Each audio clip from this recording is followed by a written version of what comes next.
by the time that episode was over, I just wanted to say, no more. You could have stopped 5 minutes ago. This is fine. I don't want any more twists. Please, mercy me. Oh, God. Yes, you can never look at dogs the same way again. Welcome to Brotherhood, a spoiler-filled podcast where we review each episode of the deliciously nightmare-inducing TV show, Fullmetal Alchemist Brotherhood. My name is Timothy MacArthur, the taller brother. And my name is Dylan MacArthur, the older brother. Today's episode, An Alchemist's Anguish. No funny subtitles, because we need to talk about this right now. So, oh boy, do we. Okay, this is how you deliver a surprise. And this is one of the last notes that I wrote for this episode. By giving all of the necessary details that you need in order to understand the surprise and none of the clues. We had one clue in this entire story. And if you weren't paying attention, if you weren't looking for it, you wouldn't have picked up on it. Which is that I picked up on it. The first time that you watched it? Yes. Okay, so the clue that you're given is that the state alchemy test happens on a yearly basis. And we're told that the wife disappeared 2 years ago. Now, we assume as an audience watching this for the first time that that is because, she got upset with what he was doing. Because it is creepy from the very beginning. He is not... It's obvious right from the get-go that this is not a pleasant person. Yeah, he's not the best person ever. There's something about him...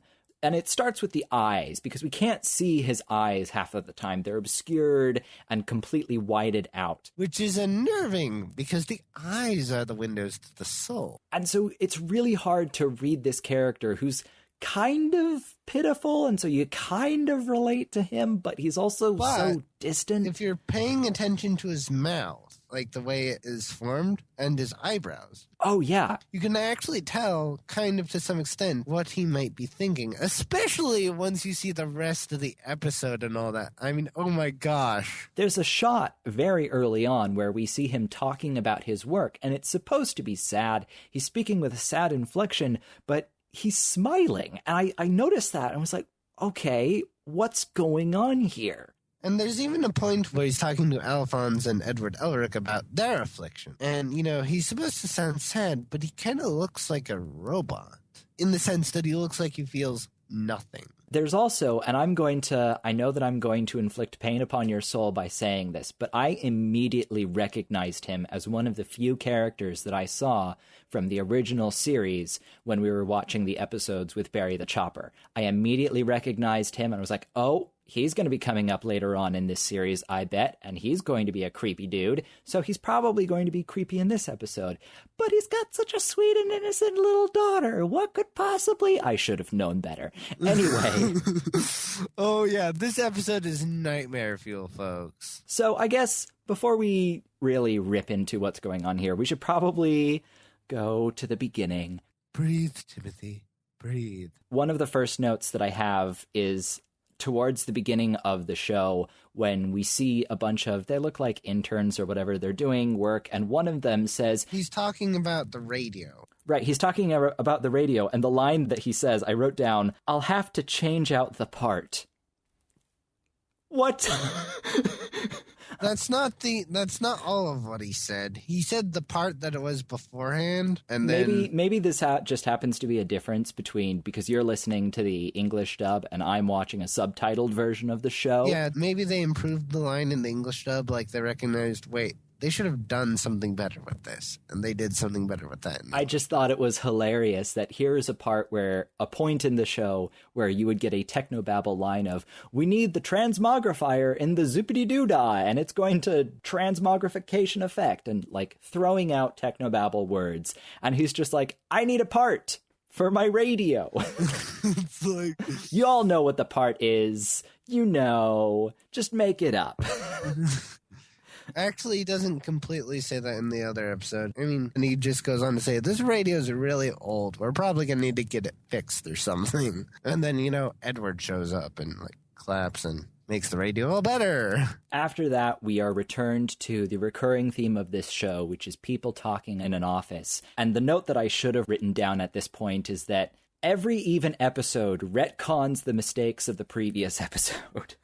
Because we start talking about what happened in episode 3, which was not a great episode. There were some major problems in the storytelling. Episode 4 comes along and it says, oh, by the way, all of these were significant for reasons that episode 3 never bothered to explain. Or maybe someone else directed episode 3, and then it was kind of thrown in the lap of someone else, and then they were like, oh, joy, now I have to deal with this, and they had to fix whatever was... Well, I mean, the way that TV shows are written normally is that each person on the writing team is assigned a subset of episodes at the beginning. They have a meeting when they talk about what is the overall arc of the story, what is each objective for each episode supposed to be, and then they're sent off to go write it. And ideally, there is some review at the end of it, but oftentimes what ends up happening is that they just write the episode and that's what's filmed or animated. So basically, one other writer had to pick up the slack for the abomination that was episode 3. And boy, did they! I don't know whether to give them a cake or punch them in the face. No doubt about it, this episode is probably one of the scariest. I mean, it was the episode that let me completely know that this show was going to really tear me apart, but it wasn't the episode that tore me apart the most. I can't wait. Oh, Let me boy. rephrase that. I can wait, and I will because I have Star Wars to watch tonight. Okay, so we should probably end it at this episode for today. Yeah, we are not recording another episode today. No chance, no way. Friday? Let's say for now, next week, tentatively. Okay. So, anyway. Oh, we could record a Christmas special. Oh, gosh. An FMA Christmas special. Oh. Yeah, let's do that. Because Friday's Christmas, and you're going to be over, too. You're going to be, like, over at the house that I'm at for Christmas, so yeah. I both hate and love this idea. And we could even watch it together. So we are transported to the recurring theme of the show, which is people talking in an office. And the fire alchemist retcons the entire third episode and says, oh, by the way, what was interesting about that episode is that we learned that you can combine two different living things into what's called in this show a chimera. And you're interested in that because it's transmutating living things, and that's relevant to you, which is not something that the third episode ever insinuates, but it is something that is given to us in this fourth episode. And we're like, okay, yeah, that makes sense. Before, actually at the very start of the episode, we're introduced to the villain Scar, the serial killer. Okay, now it makes sense. You know, because he's got that X-shaped scar on his head. Well, I mean, we don't really see the X-shaped scar on his head until the very end, so when they were talking about, oh, we found somebody with a scar wandering around in the train station, my thought was, oh, are they introducing a second villain in this episode? Okay. Nope. It's the same villain. All right.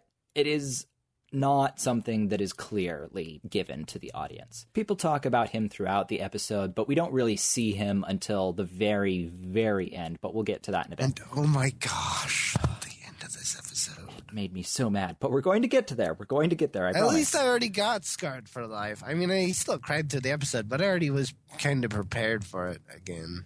I was in some form of bunker waiting for the tears.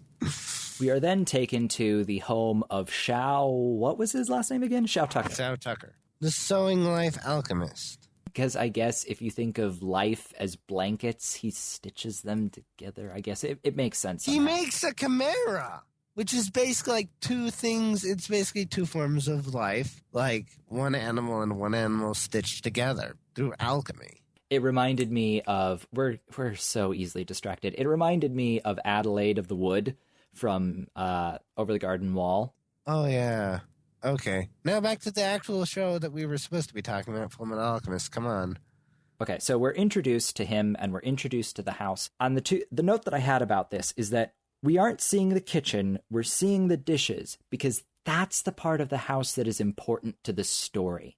I mean, it tells us two things. One, it tells us that the mom isn't there, which we're hearing, but it's also giving us a visual cue that, yes, there is no mom here. It's also giving us another cue, which is that the dad is kind of absent. But it could also be taken as a form of metaphor for something, like has to do with the dad not caring for certain things, and so it's Especially because the very next shot isn't of people talking, it's of that nice, clean teacup that is given to the state alchemists who have come to visit his home. You know, he presents something very pleasant and very sort of something very high status towards the people that do matter in his life, but he's not cleaning what's inside. It's a nice bit of visual storytelling here. Oh my gosh, you're right. His house is like a coffin. Mm-hmm. It's oh my gosh. It's pretty on the outside, ugly on the inside. Except he actually has a really nice house. That's even better. But once you delve into like where he keeps his works, then it really gets ugly. And in the very end of the episode. But we can't talk about that right now because we need to get through other things before Sorry. explode. Let's get to the other things. The next note that I had, which was kind of surprising to me at first, is that Shao immediately points out that, you know, this is a pretty weird thing to be exploring. Why are you interested in my work? And my immediate thought is, okay, so Edward is clearly going to come up with some sort of lie that is going to be uncovered maybe halfway through or maybe even a third of the way through, and it's going to be awkward and it's not going to be a very good... No, they tell the truth. And I was very surprised. I was surprised too. It's like Mustang at first tries to lie for them, and all of a sudden they're like, no, you moron, we're telling the truth. That becomes important later on to the story, but it's important now because it tells us that these characters, they're private, but they're not keeping secrets. And there is a subtle difference between that, and it is enough to create an interesting character, I think. Yeah. So, like, they're private because they don't want to be judged by the wrong people. And boy, in this episode... I really wanted the dog falling on Edward to be a recurring gag throughout the show because I loved that. Oh, I loved it too. Every time it happened, it got a laugh out of me. And that's part of why I want to punch the person who made this episode in the face. Because they make that gag ruined in the most... Okay, in a way Nope. We're gonna... Other things. Also, more character development on the part of the Elric brothers because we see them watching the daughter be sort of shut out of her father's little bubble, and they respond to that. That shows that there's something beyond, like, just bookworms and all that, you know? They're not just prodigies. They can have fun. Not just, you know, stuffy people. Right, and I loved that. The scene where he's allowing them to chase him because he hates that dog, but then again, when he uses his arm to transmute into a little chomping thing, it's like he's playing with them, but he's sincerely playing with them. And, I just loved that because, again, even though Edward is a character who could easily get really annoying, but he never does because he is so human and so fundamentally good at his core. Yeah, you need that. You need someone who's good at their core. Otherwise, you're just going to be like, I really want this character to die. You don't get that with Edward. You don't ever want him to die. Anything else you want to talk about before we talk about the real subject of this episode? I think Shao Tucker is basically a psychopath or a sociopath. I mean, yeah, sure, we'll go with that. But they give certain hints that he might be. Like, for example, the animals. Most of them are completely scared of everyone. Why do you think that is? And then some of the psychopaths, when they go down the wrong path, they tend to start doing it with animals. Oh my gosh. That was the sound of me vomiting in my mouth. I really admire the storytelling in this episode, but by goodness, could they have made it a little less as good? Could they have pared down the talent just a bit? Because I'm recording this before I go to go see Star Wars. God. Yeah. Well, let's hope they do. I mean, now Star Wars is going to have to live up to this. J.J. Abrams, if you're listening, I'm so glad that you have not included dogs and girls in singular formations in any of your things. Ever. I am very grateful for that. Because if you ever did, one, it would not live up to the spectacle creep that this episode of Fullmetal Alchemist would have caused. Not only that, but a lot of Fullmetal Alchemist fans would be angry with you. We need to approach this like a Band-Aid. We're going to rip it off, and it's going to be extremely painful, and I might collapse in a moment from just sheer I can't even. But we're going to do it, and we're going to try and do it as quickly as possible so that I can get ready for Star Wars. Okay, so anyways. We're introduced to the dog girl, and I immediately, because I'd seen that image before, immediately I knew, oh no. No. But the thing is, like, I've got this revelation, but I'm not thinking about anything else that has happened in the episode. I'm just in the present moment. And then Edward starts talking, and he says, oh, by the way, you remember such and such detail that was introduced earlier on in the story, and all of these other things. Like how the mother went away like 2 years ago. And like, when did the alchemist exam or whatever it is happen? It was 2 years ago. And then Edward asks, where is the girl? Where is Nina? Where is the dog? Where's Alexander? And then he doesn't say it that way. But right, but that's like the point. You're building up the drama because this is the big scene of the episode. This is the moment that everyone is going to talk about, and you know that coming into this as a filmmaker. Even before that, it's like scarring because, I knew that this was going to happen, but the moment that it did happen, I still died. Like, the moment I first watched this episode, I still died. And the second time, I thought he was going to Karate Kid his way through the exam. Like when he says, we're going to make it, like, or whatever he says to Nina about, don't you worry, I have a plan. I'm like, okay, good, you've got a plan. Let's go with this plan. I like this. Oh, sweet mercy. I should not have supported you, you monster. Anyways, yeah. But then, Joe Tucker. Let's talk about things that I didn't like about after that revelation, because I did not like that revelation. It hurt my heart. But after that, they just kept doing things that I'm like, no, don't do this to me. He starts beating up the dad because he's mad. And Shao is as creepy as can possible in that moment. And he says, you're just like me, which is a retconning for episode 3. And you're like, okay, yeah, kind of, but also not, but yeah. And then this talking crusher of all happy thoughts comes over and says, instead of, because we've been told that, oh, the last Chimera could only say one thing, and she started saying, Edward, Edward, so we assume that's going to be the one thing, but then she says, Daddy, and you realize that she still loves her dad and is upset that she's seeing him being beat up, and I just wanted to scream, no, animators, you may not do that to me. You may not tell that in the story. That is wrong. And this isn't even the very end of the episode, because before that, like, at some point, when does Mustang show up to talk to Edward? That is after this scene. What happens is Mustang starts talking about this is basically the life of a state alchemist, and when this situation comes up, you have to be able to make split-second decisions. You can't just press start and exit the game. You have to do something. And then we see Edward, and we see that, he recognizes that, yeah, that's true, but I don't have to do that. I don't have to do the same thing that Shao did. I can be better. We're reminded of something that we were told in the second episode, which is that state alchemists are basically property of the state, and they are required to fight the wars that the state says they have to fight. They're basically more powerful drafted soldiers, or people have been chosen to be drafted based on their alchemic ability. And now whenever we call upon you, you have to listen to us. Otherwise, this is Vietnam. And the subtext that they never say outright, but the subtext that we're getting as an audience is that eventually the state is going to become the bad guy. Basically, the state is going to become, I guess, in a way, America during Vietnam.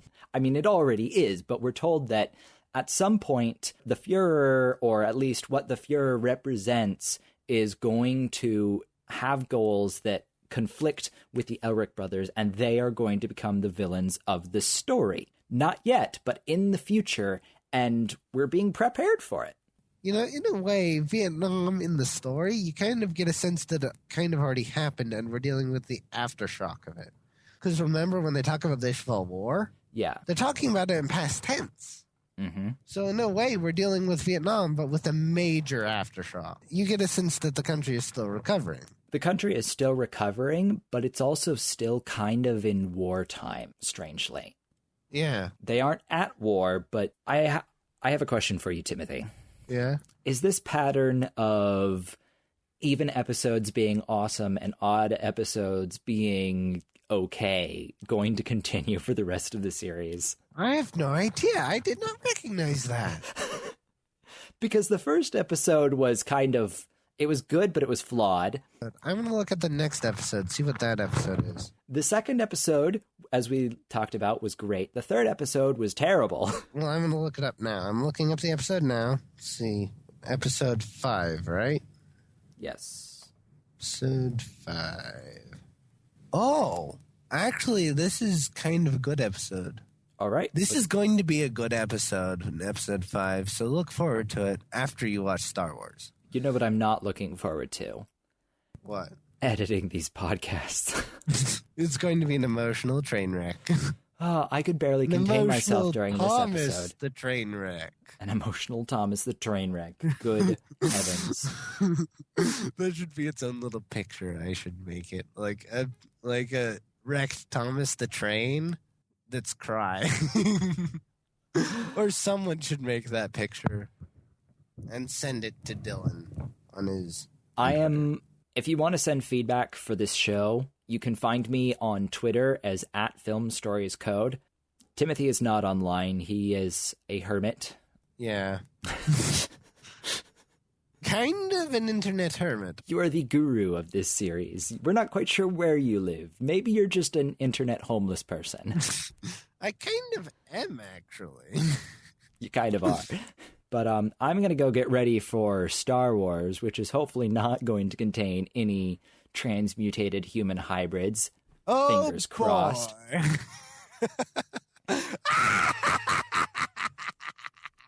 I can't wait for the suffering you'll endure for the other episodes. In the meantime, we're going to get back to our lives, and you'll be hearing us later. Goodbye. Goodbye.